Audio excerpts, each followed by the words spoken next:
Hey everyone, welcome to my channel. If you're new here, my name's Jennifer and it's nice to meet you.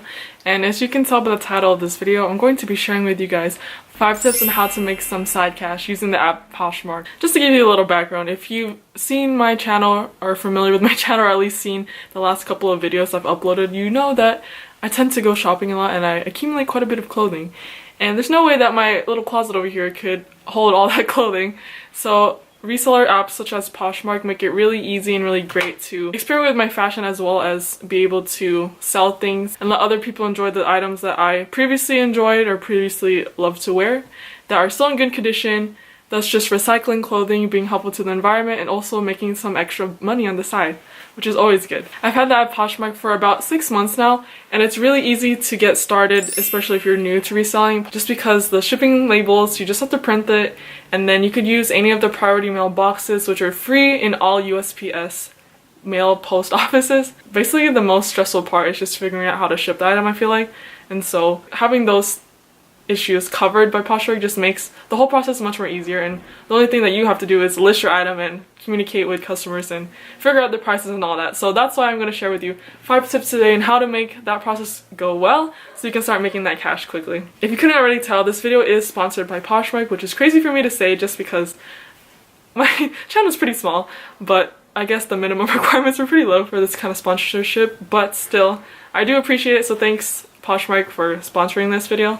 And I wouldn't be doing this video if I couldn't really speak to my own experiences of how I did make money off Poshmark, and I really do support and think that Poshmark is a great way to make some side cash, especially for those of you who are busy with school or just want to get rid of some extra stuff in your closet. So yeah, let's just get right into the 5 tips I have for you. First tip I have for you, which is to gather your merchandise. Obviously, if you're going to want to make money, you're going to have to sell things, so you'll need things to sell. You can just go through your whole closet. You can do the Marie Kondo way, which is just to gather everything and hold each piece one by one. Ask yourself, does it bring you joy? If it doesn't, then you gotta let go of it, and if it does, then you can keep it. You can do that, or you can just sort through whatever you want to do. I'd recommend to at least have 100 items listed on your Poshmark. That may seem like a lot, but if you sort through all your items and if you don't have near that amount, you can also ask your parents, your friends, your family, even your neighbors, I don't know. What's great about Poshmark is that you can sell clothing for women, for men, for children, accessories, and everything in between. So you really have opportunity to sell a lot of different items. So gathering 100 merchandise to sell is not that bad, or it shouldn't be too hard. You could also try to dabble into buying and reselling later on. I'd recommend just starting out with your own clothing before you dabble into trying to resell. But just try to get as much merchandise as possible. Try to hit that 100 item mark on Poshmark, because the more items you have, the more likely a customer will come across your store, because you'll have more items that people can see. Think about it, 100 items versus 5 items. So you have 100 different things that 100 different people could be searching for individually versus just 5 items that maybe only 5 people would be searching for specifically, if that makes sense. So yeah, you just want to make your store more relevant in the search engine by putting as much items for people to look at and to find your store. If you can't come up with 100 items to sell, that's fine. Just try to get as much as you want out there. Basically, the first tip is to gather your merchandise, get as much as you can so you can make your store. Okay, so the next tip I have for you is to have decent photos. With this tip, there's a couple of little categories to keep in mind to make that decent photo that will attract buyers to buy the item. So the first one is to have a camera source, whether that be a camera you already own or just your simple plain smartphone that you have. So now, I'm not saying you have to go out and buy a new camera. That is definitely not needed. If you already have a camera at home, then feel free to use that already. The only thing is that it might be a little bit of a hassle because you'll have to upload it to your computer and then upload the items from there onto the Poshmark website, versus if you just want to upload it on your phone. Nowadays, most smartphones are capable of producing good photos. You can just use that to take photos of your clothing. All you need really is to press that focus button, which leads me to the next part of this tip, is to also have good lighting. And speaking of lighting, the lighting just died down outside. So you do not need to go out and buy box lighting or anything fancy like that. Maybe later on if you want to invest, if your business is really growing, but just generally, most people, they just use natural lighting from their window. For shooting this video right now, there's a window right behind me, you can see in the mirror. And so usually when I shoot the photos for my store, say I use the corner of my room because it's next to the window, it has a good amount of lighting that's good enough for the photos, and also I've figured out the time frame on which the lighting looks best. So I usually take the pictures between 11 a.m. to about 2 p.m. because that's where the best lighting I get with my photos. It's a little truck. So yeah, those are the best times I get with best lightings to take photos there. Number 2, decent photos with the categories. The first category being the camera source, which I mentioned earlier. Second category, natural lighting, a good source of natural lighting. Now the third is a clean background. Depending on how you decide to take photos of your clothes, whether it be hanging them or doing a layout or actually trying them on, you want to generally have a clean background, as clean as possible. You can try to be aesthetic with it and make something, you know, look good, depending on how creative you are. But if you're like me and you don't really have that type of mindset or can't really figure out how to make something look aesthetic, then just having a clean background is the best thing you could do. Something to make your item be the focus of the photo. So like I said earlier, I just used the wall on the side of my room. It's a light blue color. It's not white. Ideally, I'd want it to be white, but that still works. And it's just blank, not too much going on in that corner of my room. So the focus is just mainly on the clothing. The fourth part of this tip is to have good angles with your photos. The thing with Poshmark, which is nice, is they allow you to upload 8 photos per item. So it really gives the customer an opportunity to see the item in all different angles so they know what they're getting and what they will potentially be buying. I mean, you don't necessarily have to upload 8 photos, the max, but the more photos the better because it lets the customer see everything. It makes them not need to ask you more questions, which could hurry up the process of purchasing because, you know, it's kind of bothersome to see an item that you're interested but you only see one photo of it and you're wondering like what does it look like from behind, are there any scratches or any issues I need to see close up, what is the tag. All those type of questions could be avoided if you just have all the photos lined up. So the photos I generally want to make sure I take for an item are a styled photo of an item. So let's say it's well, anything really except shoes, I don't really do those, but for like a top, let's say it's like an oversized t-shirt. Usually I like to style it in a sense in which I just like kind of tuck it in or tie it a little bit to make it look a little cuter, a little more fashionable, I guess. So that'd be my first photo. It's just like a straight on, sometimes a little angled, styled photo of the item. The next photo I would take is just straight on front with it not tucked in, just the top as it is or the bag as it is, whatever it is. And then I'll have one from the side. And sometimes I do both sides if there's like a unique asymmetrical part of the clothing item, but if it's just the same, both symmetrical, then I would just do one side. And then I do one on the back, a full back, not tucked in, just hanging regular, like regular top, so you can see the full back. And then I will take a picture of a close-up of the item so that the customer can see the material, see what it kind of looks like. And then I'll take a photo of the tag if the clothing has a tag. And that way that kind of helps with showing the material if it's on the same tag as well as the size and the brand. And then I will do any close-ups on any issues that may be present in the item, like any flaws, if there's holes, like zoom up on them so that the customer is well aware of what they're purchasing. And that should take you to about, let's see, how much was that?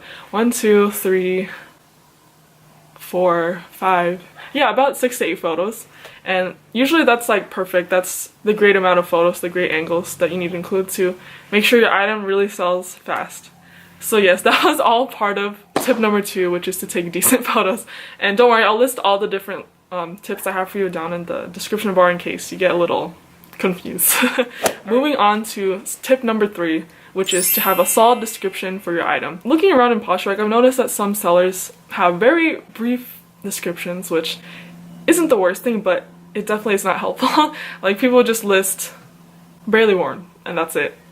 As a potential buyer, I want to know exactly what's up with the item. I mean, I guess sometimes the picture is louder than the words, so this is kind of up to your discretion, but personally I think having a more in-depth description will help buyers understand what they're looking at and help them want to buy your item more since they know what the condition is and everything like that.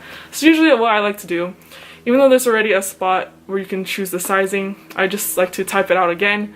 So I'll put the size of it, I'll put a little description of the material and how it feels and the percentage of it if I didn't already take a photo of it in the tag. So let's say this jean jacket I'm selling, I would say this is a size large men, the material is a substantial, non-stretchy, thick material.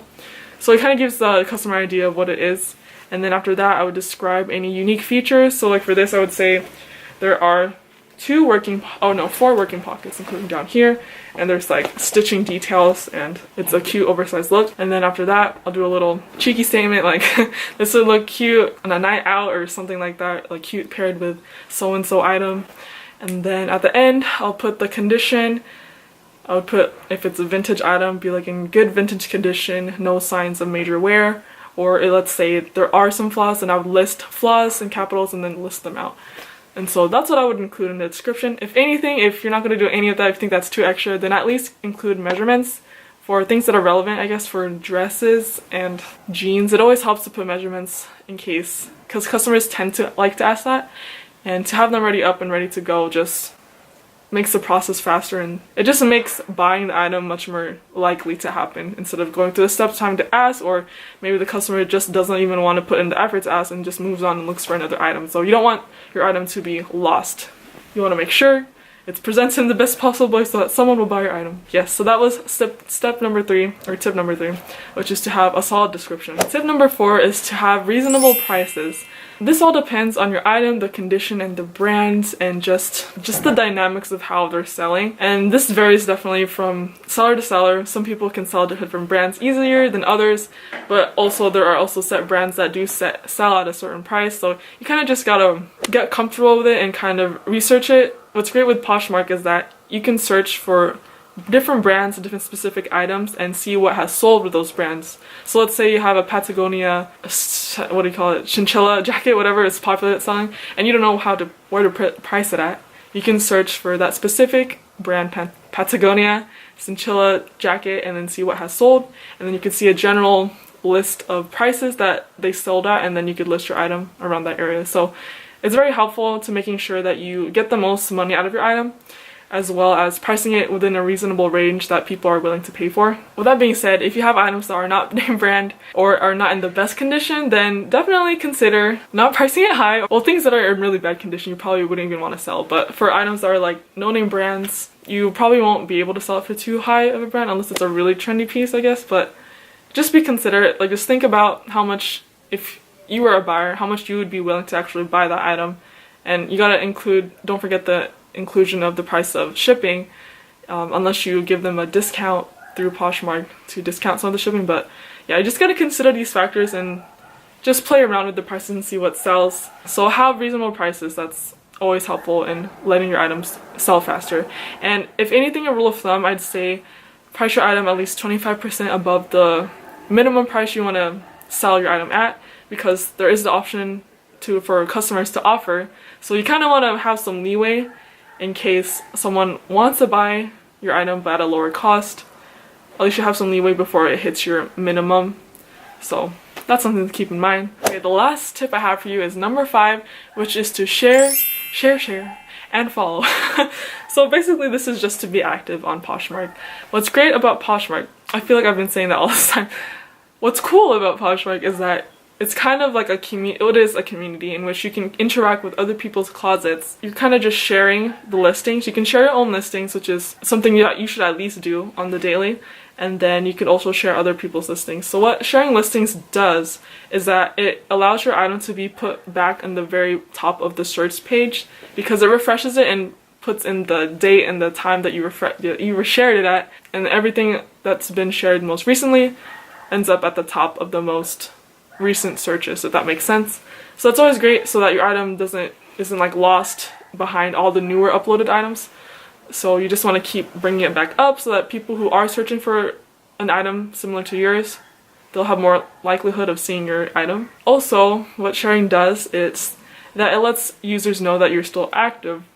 Because if you see items that have been listed in October 2018, you're kind of thinking like, is this item still available, first of all? And is this user even active if I did purchase it? While there is an option to go to the user's profile and to press about, it usually says when they've been last active, but sometimes it doesn't, it just shows when they just joined. So it's always nice that if you are active to refresh your item so that people know that they can get your item right away. So other than sharing your items, you can also share from other people's closets, and this is also very helpful. When you share from someone else's closet, it notifies them that you shared from them, so they have an eye out, and then they could share back your items, which promotes your items being shared with their followers, and it's just a win-win situation.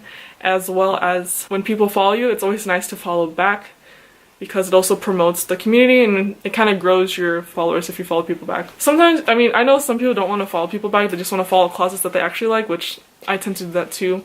So what you can do, there's this tip that I heard a couple of Poshmark resellers say, is that I think it was 30 minutes a day, not an hour yet. I think it was 30 minutes a day. You do this thing, it's called, I forgot what it was called, but I'll list it here, in which you're just sharing as much as you can throughout that 30 minutes, following everyone back who follows you during that 30-minute time period, and updating, I think it was at least 15 listings, or it might have been, not all, I think 15 at least minimum, but updating is when you edit the item, and then you don't necessarily have to change anything, but you just edit it and then put upload again, and that refreshes your items, and somehow that, whatever the algorithms in Poshmark, it somehow makes your closet more viewable and people find it more easily if you do that thing every day for just 30 minutes. And I've actually, when I first started out and I did that, it actually did help. I ended up selling an item within that 30 minutes, which is pretty crazy. Doing the 30-minute share thing a day and following the people within that time frame, as well as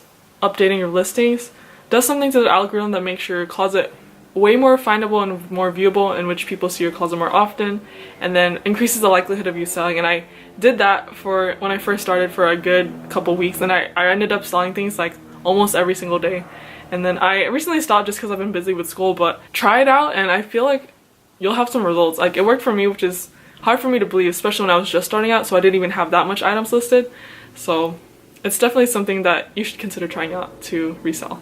But yeah, basically this tip is just to be active on the app so that more customers will come across your items or your closet more often. So yes, those were my 5 tips on how to make some money off of Poshmark. I hope they were helpful and I hope this wasn't too confusing, but I will list everything down below so that you could go back and just review my main points about it. If you do have a Poshmark, leave your username down below and I'll follow you, and we could share each other's items. And yes, let me know if any of these tips helped you with reselling and making some money, and if you want to see any more helpful tips on how Poshmark works or anything like that, let me know and I could film a future video on that. I kind of just briefly went over things, but I didn't go into depth with what you can do, but I can definitely make a separate video on that. I would not be doing this sponsored video if I didn't think Poshmark was a great way to make money, so definitely check it out. It really is an easy way to make some extra side cash, and I will make a video on how I go through the process of reselling my clothing items. Yes, I hope you enjoyed this video,